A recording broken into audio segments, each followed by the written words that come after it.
ගොඩාක් අය අපෙන් අහලා තිබුණා දෙසැම්බර් 5 වෙනිදාත් ආයෙත් කුණාටුවක් එන්නද යන්නේ කියලා. ඒ නිසා මම ඇත්තටම කාල විද්‍යා දෙපාර්තමේන්තුවේ වෙබ්සයිට් එකකටත් ගිහිල්ලා ඒ වගේම අපි සාමාන්‍යයෙන් ඩේටා ගන්න අපේ ජපානයට අයිති සයිට් එකක් තියෙනවා. ඒකටත් ගිහිල්ලා මම බැලුවා ඇත්තටම වෙලා තියෙන්නේ මේක කාල විද්‍යා දෙපාර්තමේන්තුව පෙන්වලා දීලා තින්නේ ඊසාන දිග මෝසම සක්‍රිය වෙනවා දෙසැම්බර් 4-5 වගේ වෙද්දී. ඒතර ඊසාන දිග මෝසම කියන්නේ මොකද්ද? ඒක කුණාටුවක් නෙමෙයි.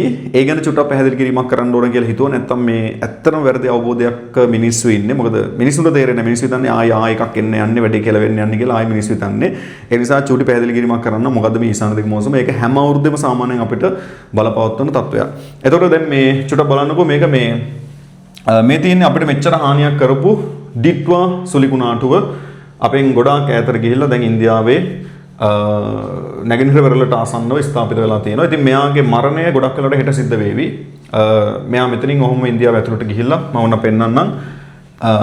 තව පැය 8ක් ඉස්සරහට ගියාම අපිට පේනවා ඇති ඉන්දියාවේ රට ඇතුළට චුට්ටක් මෙයා යනවා. ඒතකොට එයා සෑහෙන දුර්වල වෙලා මෙයා දුර්වලයි. අපිට පේනවා ඇති ඊට පස්සේ තව පැය 8ක් යද්දී, ඒ කියන්නේ පැය 16ක් යද්දී සම්පූර්ණයෙන්ම මෙයා විනාශ වෙලා යනවා, විසිරීලා යනවා.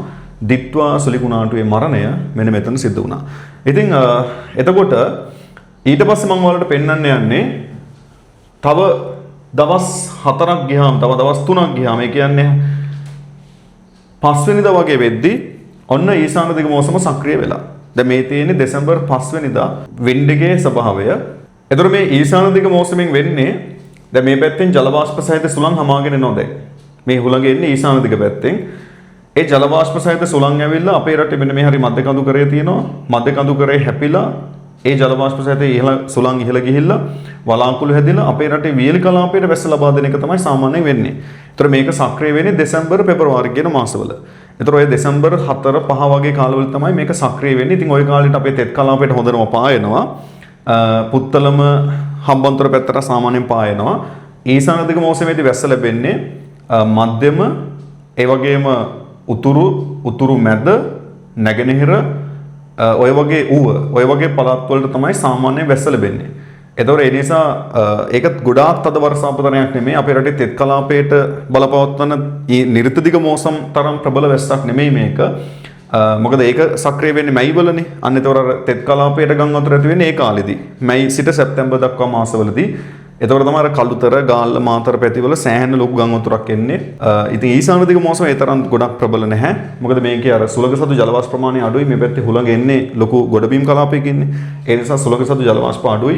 ඒ හින්දා ඇත්තටම මේකේදී වැස්ස අඩුයි. නමුත් අර මේ වෙලාවේ මේ ලොකු වාසුලියක් අපිට ක්‍රියාත්මක වෙච්ච නිසා ගොඩක් අපේ පොළවට ජලය උරාගෙන පොළව සම්පූර්ණ අර තෙත බරිත වෙලා තියෙන වෙලාවක්. ඉතින් ඒ වෙලාවේදී ආයෙ පොඩ්ඩක් වැස්ස වැඩි වෙන එක ඒ ප්‍රදේශවලට ලොකු බලපෑමක් කියන්නේ යම් හානියක් තියෙන්න පුළුවන්. ඉතින් ඒ ගැන අපි සැලකිලිමත් වෙන්න ඕනේ. එහෙම ඇරෙන්න ඒක ලොකු ගැටලුවක් කියන එක හිතන්නවත් එපා. ලොකු ප්‍රශ්නයක් නෙමෙයි අත්‍තරම ඊසාන දිග මෝසමේදී ලැබෙන වැස්ස. ඊළඟට උතන්දී තව කාරණයක් කියන්න ඕන. මේ වෙලාවේ ලංකාවේ කියන්නේ පහුගිය දවස් 2-3ේම ලංකාවේ ගොඩබිම් වලින් විශාල ප්‍රදේශයක් යට වෙලා තිබුණා.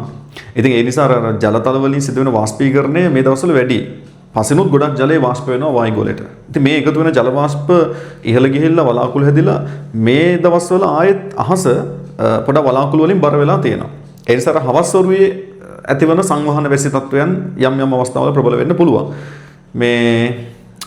මොකද මේ දැන් ඕක මම හරියටම කිව්වොත් එහෙම දැන් ඔය වාසුලිය අවසන් වෙච්ච ගමන් අර වටේම තියෙන ජල වාෂ්ප ටික ඇදලා අරගෙන දුන්නනේ අපේ රටට.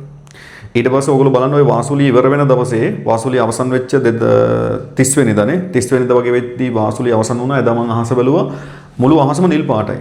මුළු අහස නිල් වුණා. ඊට පස්සේ දැන් ආයෙ ටික අහසේ තනින් තන වලාකුළු නිර්මාණය වෙලා තියෙනවා. මොකද අර අපේ භූතලයේ සිද්ධ වෙන වාෂ්පීකරණය වැඩි නිසා යම් වලාකුළු ප්‍රමාණයක් ආයෙ හැදෙමින් පවතිනවා අහස තුල. ඉතින් ඒ නිසා ලංකාවේ තනින් තනට හවස් වරුවේ පොඩි වෙස් තත්වයන් ඇති වෙන්න පුළුවන්. ඉතින් ওই තත්ත්වය තමයි පැහැදිලි කරන්න ඕන. ඒක තමයි කාල විද්‍යා දෙපාර්තමේන්තුව මේ කියන්නේ. ඉතින් අපේ රටේ ලොකු ප්‍රශ්නයක් තියෙනවා මේ නිවුස් එකක් sannivedanaya වන ආකාරයේ ලොකු ප්‍රශ්නයක් තියෙනවා. ඕක කාල විද්‍යා දෙපාර්තමේන්තුව කිව්ව ගමන් ඒක අර මේ Facebook වල pages වලින් මේක ගහන්නේ අර ටිකක් වෙනස් විදිහකට. හරි. එතකොට ඒක වැඩි කරලා ඒක දෙගුණ තෙගුණ කරලා එහෙම තමයි මේක අර සමාජයට දෙන්නේ ඊට පස්සේ. එතකොට අන්න මිනිස්සු ආයි බය වෙනවා. ඒකයි මේ අනියත බියක් ඇති කරගන්න එපා. හැමෝම පරිස්සමෙන් ඉන්න. රයිට්. භූගෝල විද්‍යාව භාතිය රණසිංහ ජාතික මට්ටමේ ප්‍රතිඵලයක් උදෙසා